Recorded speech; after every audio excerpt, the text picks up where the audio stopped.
인터넷에 보니까 재미있는 사진들이 이렇게 올라와 있는데 그 사진들 가운데 어떤 사람이 약국에 갔는데 약국에 그 약품통에 재미있는 문제가 하나 있어요. 그래서 그 문제를 사진으로 찍었더라고요. 만만치 않습니다. 여러분 맞춰보세요. 문제가 뭐냐면 다음 중 우리의 가족이 아닌 것은 1번 엄마, 2번 아빠, 3번 누나, 오빠, 4번 해충. 몇 번입니까? 네. 너무 어려우셔가지고 답을 못 하시네. 답은 4번이죠. 그래서 해충을 때려잡자. 그래서 해충약 바구니에 그 문제가 있는 거예요. 참 재미있는 아이디어죠. 여러분 우리가 너무 쉽죠. 이걸 모르는 사람은 없잖아요. 근데 문제는 좀 더 깊이 들어가 보면 알고 있지만 정말 가족같이 사랑하며 살고 있느냐.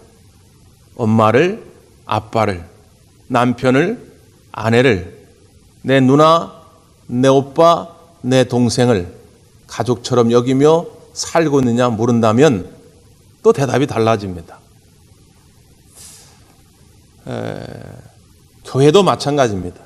교회를 정의할 때에 여러 가지 정의가 있지만 특별히 우리 셀 교회에서 우리 대광교회에서 출교하는 비유 가운데 교회는 가족 공동체다. 천국 가족 공동체다. 이 말씀이 나온 배경이 오늘 본문입니다. 하나님의 관점에서 보면 우린 다 하나님의 자녀입니다. 예외가 없습니다. 생김새가 다르고 인종이 다르고 부의 정도가 다르고 지식의 정도가 할지라도 그건 하나님 편에 중요한 것이 아니라 우린 다 하나님의 아들이요 딸인 줄 믿습니다. 그래서 오늘 말씀의 마지막 19절에 보면 성도들에 관한 정의를 이렇게 내렸어요. 한번 읽어볼까요? 19절 시작.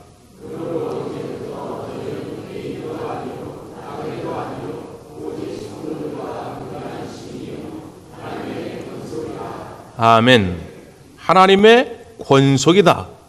권속, 헬라어로는 오이코스라는 단어를 쓰는데 권속이 한자죠.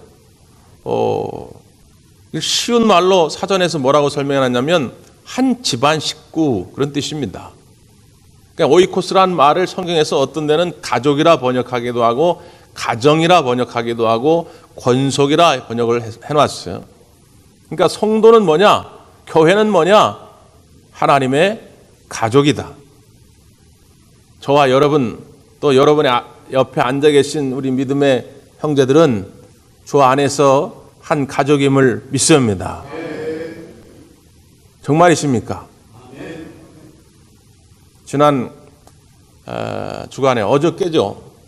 어저께 이제 드디어 우리나라에 입국했는데 리비아에서 무장단체에 납치됐다가 315일 만에 구출되어서 어제 이제 우리나라 공항에 들어왔어요. 기자들이 물었습니다. 제일 힘들었던 것이 무엇이었습니까? 그랬더니 그분이 대답한 것이 가족에 대한 그리움이었다. 진짜 가족이라면 가족에 대한 애틋한 그리움이 있어야 됩니다. 자, 여러분이 아까 아멘 그렇게 씩씩하게 대답하셨는데 묻고 싶습니다. 지난 한 주간 동안에 천국 가족들 보지 못해서 그리워하셨습니까? 이거 봐, 대답이 좀 천천해졌죠. 네? 내 가족, 주 안에서 만난 이 내 가족이 보이지 않을 때마다 궁금해하고 계시냐 그 말이에요. 그리워하고 계시냐 그 말이에요. 우리는 주 안에서 천국 가족이 되었는데 이게 그냥 된 거 아닙니다. 쉽게 된 거 아닙니다. 자, 오늘 말씀의 앞에 보면 이런 말씀이 있죠. 13절, 14절 시작.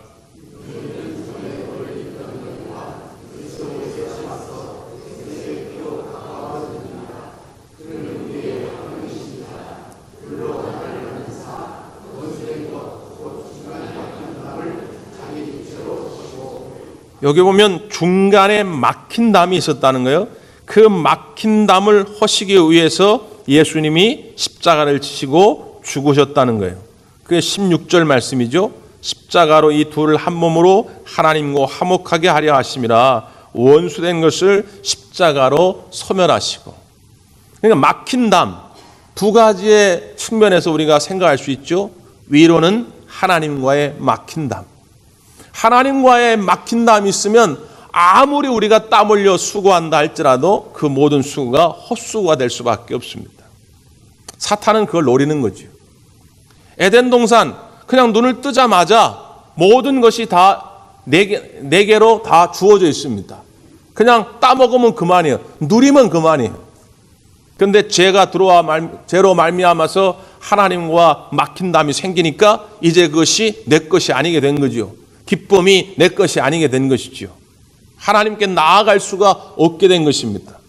땀 흘려 아무리 수고해도 그것은 고통으로만 다가올 수밖에 없었던 거죠. 사울 왕이 블레셋과 전투를 하게 됐는데 하나님의 법궤를 가지고 나아갑니다. 법궤, 언약궤라고도 하죠. 그것은 하나님의 임재의 상징이에요. 그러니까 당연히 승리할 줄 알았죠. 그런데 결국 사울은 대패합니다. 나중에 사울과 두 아들은 아주 비참하게 전쟁에서 죽게 되죠. 무슨 이야기입니까? 법궤라는 형식 자체가 승리를 가져다 주는 것이 아닙니다. 이미 사울은 뭐에 실패했느냐? 하나님과의 관계에서 실패한 것입니다. 군사훈련을 아무리 많이 한다 할지라도 적들보다 많은 숫자의 군사를 이끌고 간다 할지라도 하나님의 법궤를 앞세운다 할지라도 하나님과의 관계가 막혀져 있으면 그 모든 것이 헛수고일 수밖에 없다는 거예요. 우리가 이 예배당이라고 하는 틀이 있지만 오늘 이 시간에 우리가 와서 예배당 앉아서 예배를 드리지만 이 형식 자체가 여러분을 살리는 것이 아닙니다. 우리를 살리게 하는 것은, 우리를 승리하게 하는 것은 하나님과의 막힌 담이 허물어질 때 가능하게 될 줄 믿습니다. 하나님의 관계가 온전히 회복되어질 때, 하나님과 화평한 관계가 이루어질 때 작은 것 속에서도 큰 역사가 일어나는 것이고 없는 것 가운데서도 있게 되는 기적이 일어나는 거죠. 그것을 위해서 누가 오셨다고요? 예수님이 오셨다는 거예요. 막혀 있으면 안 되니까. 그래서 예수님이 오셔서 십자가에서 피 흘려 죽으심으로 말미암아 하나님과의 길이 열렸어요. 근데 이게 다 누구에게나 열려 있는 것이 아니라 그 예수님의 십자가의 은혜, 그 능력을 믿음으로 고백하는 자, 그것을 영접하는 자에게 하나님께 나아가는 길이 열린 줄 믿습니다. 그 왜 그럴까요? 아니, 내가 예수님을 믿는다 했어요. 그 믿음으로 말미암아서 우리가 하나님 관계가 회복되어지고 내가 꿈꾸고 내가 기대하고 내가 소망하는 일들이 우리한테 벌어진다? 어떻게 그게 가능하게 될까? 우리가 흔히 순교라고 하는 말을 쓸 때 적색 순교, 백색 순교 그런 표현을 씁니다. 적색 순교라는 말은 말 그대로 피를 흘리는 거예요. 진짜 스데반 집사님처럼. 우리나라 처음 복음을 전하러 왔다가 핍박 속에 죽어간 많은 선배들처럼 실제 피를 흘리는 순교를 적색 순교라 표현합니다. 그런데 백색 순교는 뭐냐? 우리가 그렇게 지금 어디 가가지고 피 흘리면서 순교하진 않는다 할지라도 매일매일 내가 죽는 겁니다. 내가 죽는다는 것은 뭐냐? 예수 그리스도가 내 안에 오셔서 나의 주인 되어 주셔서 나를 온전히 다스릴 수 있도록 내 생각, 내 고집, 내 지금까지 지식과 경험들을 죽이는 거예요. 매일매일 같이 그렇게 나를 죽일 때에 비로소 예수님을 믿는다라고 말할 수 있는 것입니다. 그러니까 나는 죽어지고 예수님으로 말미암아 하나님과 하나가 되니까 잘 될 수밖에 없죠. 살아날 수밖에 없죠. 승리할 수밖에 없는 것입니다. 오늘 예수님의 이름으로 여러분의 제약된 모습이 날마다 죽어지기를 간절히 바랍니다. 자, 또 하나 예수님의 십자가는 뭔 막힌 담을 허물었느냐? 옛날에 이스라엘 백성들이 성전에 가서 제사를 드리려고 하면 여러 가지 이제 그 과정들이 있어요. 먼저는 이제 이방인들이 그 성전 안으로 들어가지 못하도록 이방인의 뜰이 따로 있습니다. 그리고 그 담벼락에는 이방인 출입 금지라고 써 있어요. 이방인이 들어오면 죽임을 당하리라. 아주 협박성 메시지까지 있습니다.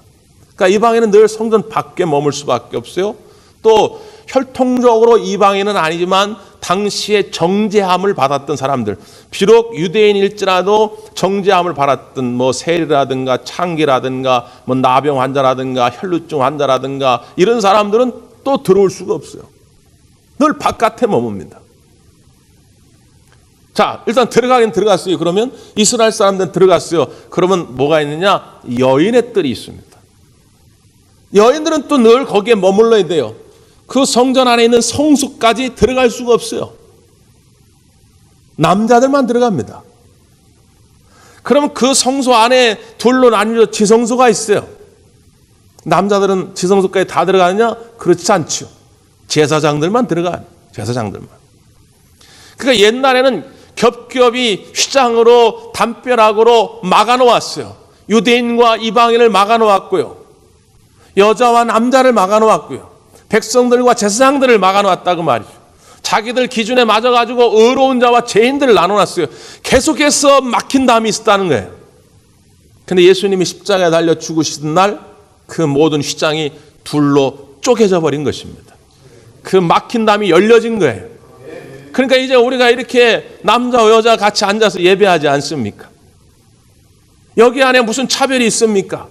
영남 사람이 어떻고 호남 사람이 어떻고, 돈 좀 있으면 어떻고 없으면 좀 어떻고, 내 생각과 내 신앙관이 어떠하든지 관계없이 우리는 예수 그리스도 안에서 모든 막힌 담이 허물어지고 하나가 된 줄 믿습니다.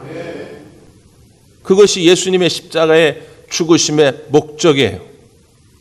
만약에 그 십자가의 죽으심의 목적대로 교회가 세워지지 않는다면, 우리가 그렇게 그 목적대로 신앙생활하지 않는다면 그 십자가의 죽음을 헛되게 만드는 것이죠.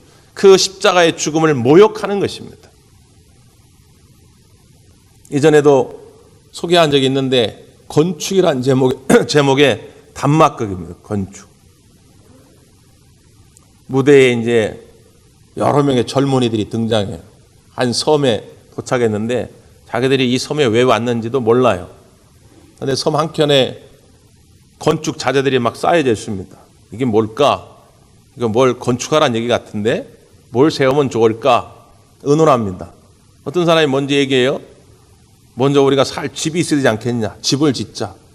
또 옆에 있던 한 사람이 야, 우리가 먹고 살아야 되는데 음식물을 모아놓을 창고를 먼저 만들자. 야, 아니야. 사람이 아프면 당장 병원 가야 되는데 병원부터 짓자. 막 옥신각신을 하고 있어요. 그때 이제 한 사람이 야, 조용히 해봐. 저 옆에 있는 섬에 시끄러운 소리 안 들려? 저 옆에 섬에 누가 사는가 봐. 야, 저 사람들이 심을 키워가지고 우리한테 와서 공격하면 어떻게 해? 우리 다 죽는 거 아니야? 그러니까 당장 성벽을 쌓자. 듣고 보니 그 말이 맞네? 그러면 사람들이 성벽을 쌓기 시작합니다. 그때 또 다른 젊은이가 등장합니다. 여러분, 왜 이러십니까? 나는 여러분들을 이 섬으로 보내신 그분이 보낸 여러분을 도우려고 온 사람인데 이 섬으로 보내신 분이 우리에게 설계도를 주었습니다. 이 설계도를 보십시오. 이 건축 자재들은 성벽을 쌓으라고 여기 쌓아놓은 것이 아니라 저 옆에 섬에 살고 있는 사람들과 교제하라고, 교류하라고, 다리를 지으라고 쌓아오는 건축 자재입니다. 다리를 지어야 할 건축 자재물을 가지고 왜 성벽을 쌓고 있습니까? 그때 사람들이 수군수군 되기 시작합니다. 야, 저거 스파이 같은데? 저거 옆에 섬에서 우리를 다 죽이려고 온 스파이 같아. 죽여버리자.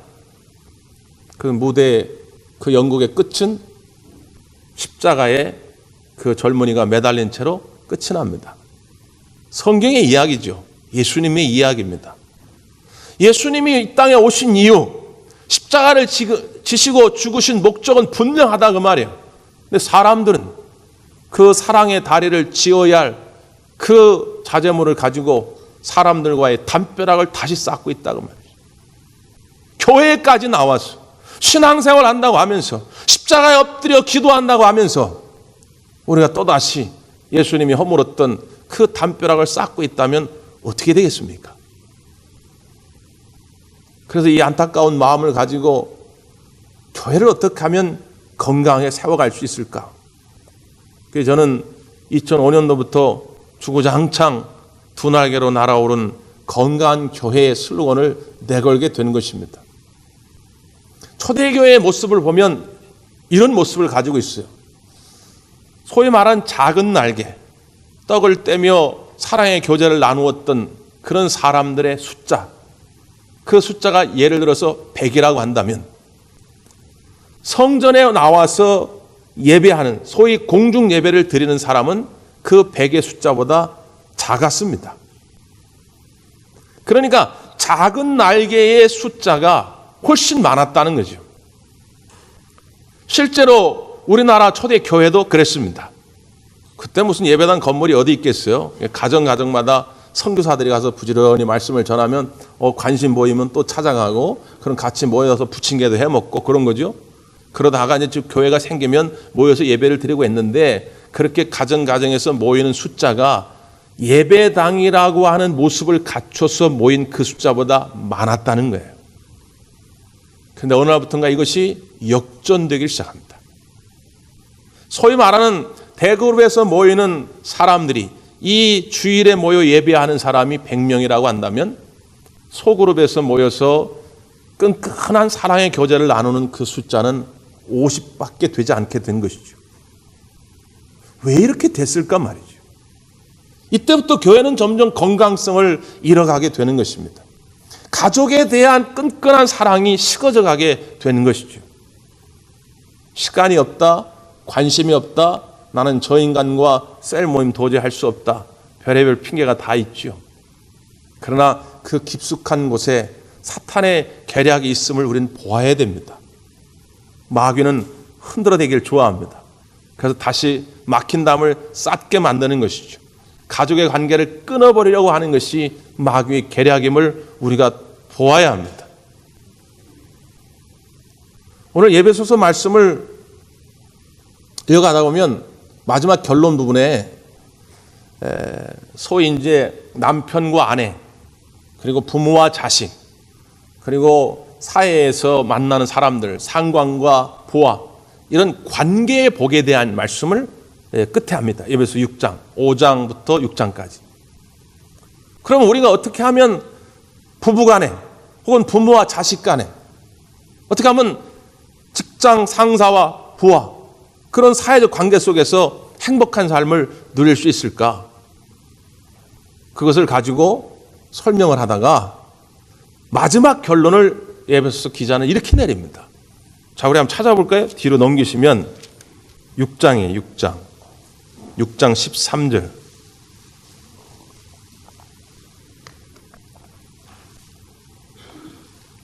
시작.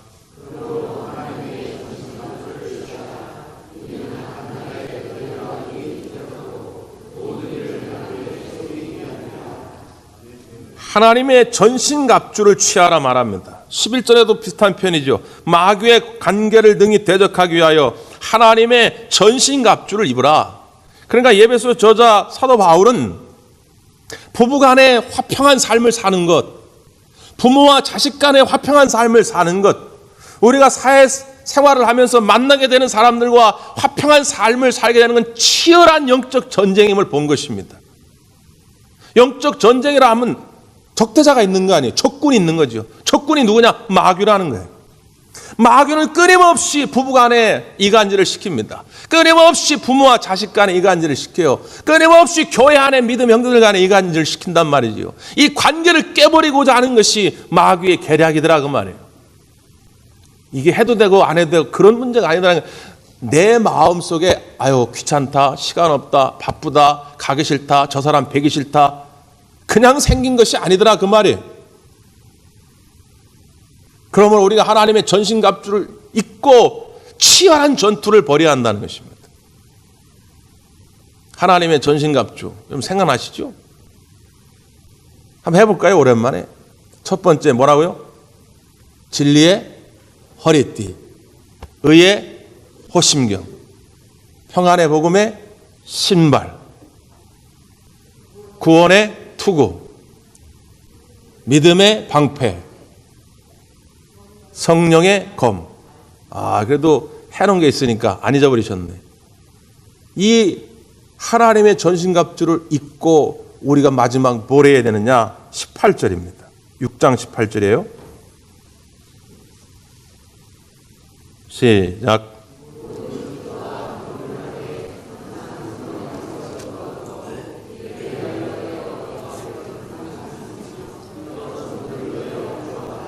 아멘. 하나님의 전신갑주를 입고 우리가 힘써야 할 것이 깨어 기도하는 것인데 여러 성도를 위하여 구하라, 기도하라 권면합니다. 왜 그럴까요? 이 영적 전쟁은 홀로 싸울 수 없는 것이기 때문에 그렇습니다. 함께 싸워야 하기 때문에 그렇습니다. 지난 주간에 SNS를 이렇게 보다가 감동적인 영상을 하나 보게 됐어요. 미국의 윌리엄이라고 하는 한 젊은이의 이야기인데 어느 날 이렇게 운전을 하고 가는데 뒤에서 막 사이렌 소리가 울리면서 경찰차가 쫓아오는 거예요. 그래서 가다가 차를 세웠죠. 경찰이 다가옵니다. 그래서 이 윌리엄이 먼저 물어본 거예요. 왜 제가 뭐 잘못했습니까? 뭐 과속이라도 했나요? 그러니까 경찰이 한다는 말이 아니 그게 아니라 당신 차 뒤에 육군 스티커가 붙어 있어가지고 나라를 위해서 수고하는 당신께 감사하다고 하는 인사 한마디 하려고 내가 차를 세웠다고. 그게 좀 어이가 없죠. 근데 그 이야기가 거기서 끝난 것이 아니라 이 경찰관이 묻는 거예요. 혹시 어디서 복무하셨냐고. 제가 이라크에서 15개월 동안 복무했습니다. 그랬더니 이 경찰이 갑자기 아무 말도 못하고 잠깐의 정적이 흐릅니다. 그러면서 이런 말을 하는 거죠. 사실은 내 아들도 이라크에 참전했었습니다. 갈 때에 곧 돌아올 겁니다. 건강하게 잘 다녀오겠습니다라고 떠났는데 그 인사가 마지막이었습니다. 내가 당신의 차를 보는 순간 내 아들이란 생각이 들었습니다. 그래서 내가 이 차를 멈추고 싶었습니다. 그리고는 보니까 그 차 안에 본네트 쪽에 성조기가 이렇게 있는 거예요.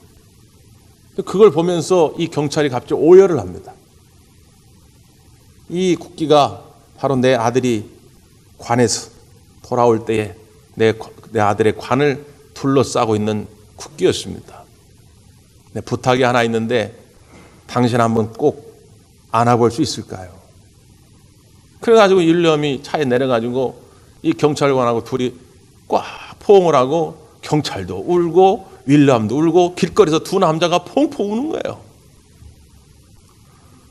근데 더 놀라운 것은 그렇게 경찰이 돌아갔는데 이 윌리엄이 지금 어디 갔다 오는 것이냐. 이라크전에 참전했다가 거기서 너무 많은 충격을 받아가지고 외상후 스트레스 때문에 병원에 치료를 받으러 갔다 오는 길이었어요. 몇 년 동안 이것이 회복이 안 돼가지고 계속 약물 치료를 받고 있던 중이었던 거죠. 그런데 그 돌아오는 길에 그 경찰관, 자기를 아들처럼 여기고 함께 꼭 안아줬던 그 경찰관의 뜨거운 포옹을 통해서 이 청년이 마음의 상한 심령이 치유를 받게 됩니다. 여러분, 우리가 주일날마다 이렇게 만나지만 그냥 육적인 눈으로 보면 오늘 저 집사님 머리 파마했네. 오늘 저 봄이 되니까 참 옷이 화려해졌네. 이런 것만 보지만 영적인 눈으로 보면 여기 다 피투성인 채로 온 거 아닙니까? 세상에서 살아가는 동안에 이런저런 이유 때문에 치열하게 싸우다가 지금 피투성이 된 채로 여기 온 거 아닙니까? 근데 거기다 대고 뭔 또 손가락질을 합니까? 당신은 왜 그러냐? 왜 그렇게 연약해 빠졌느냐? 이런 얘기를 우리가 어떻게 합니까? 지금 가뜩이나 영적 전쟁에서 힘들고 지쳐서 왔는데 말이죠. 가족이라면 안아줘야죠. 함께 울어줘야죠. 그 손을 붙들어 줘야 되지 않겠습니까? 한 주간 힘들었죠? 우리 오늘 찬양하면서 기도하면서 말씀 통해 또 새해 먹고 나갑시다. 주님 함께 하시면 우리 이번 주에도 승리할 수 있어요. 이게 가족 아니겠습니까? 우리 대광교회가 그런 천국 가족 공동체가 되기를 간절히 바랍니다. 그러기 위해서 여러분 시간을 부지런히 나누십시오. 셀 가족 모임을 통해서 시간을 나누시고 사랑을 나누시고 여러분의 삶의 문제들을 나누시고 또 좋았던 기뻤던 일들을 함께 나누시길 바랍니다. 오늘 주님께서 함께 하셔서 그 가족 공동체를 통하여 하나님의 위대한 역사들을 이루어 가실 줄 믿습니다. 기도하겠습니다.